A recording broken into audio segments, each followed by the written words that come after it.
Ախալքալակի գրադարանի սրահում այս անգամ գրքերի փոխարեն պատվոգրեր էին։ Աշխատակազմը ամփոփիչ հանդիպումների ժամանակ պարգևատրվել են տարբեր միջոցառումներին։ Այս առիթով էլ կազմակերպել էին սեմինար, որտեղ ներկա էին մունիցիպալիտետի գրադարանավարուհիները։ Հանդիպումները շարունակական բնույթ են կրում աշխատակազմի ու գրքասերների միջև։ Ընթացքում էլ տեղի ունեցավ պատանի գրողի Սերգեյ Մուրադյանի գրքի շնորհանդեսը, որ առաջին գիրքը լույս է տեսել այս տարի «Թաց վերքեր» վերնագրով։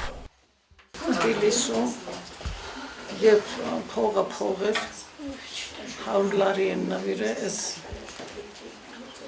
Սաբատիոսի գելի հետ կուլտուրայի մինիստրությունը և պետության նեգոցիան ժամանակն է սիգն է այսել ստացել մեր աշխատանքից կախված ասպեսի բաներ դիպլոմներ Միայն ես իմ գլխուց չեմ աշխատել, չէ, ընթերցողի հետ եմ աշխատել, կոլեկտիվիս հետ եմ աշխատել, այս վերջում մեզի 3 հոգուս մեր շրջանը, որից մեկը Գուրնաշեթի աշխատողն էր, որը խոսավ, ստաժավոր մեր երկար ժամանակվա աշխատողներից մեկ շատ գիտելիքով իր հպարտությունով այդ բանը, որ ինքը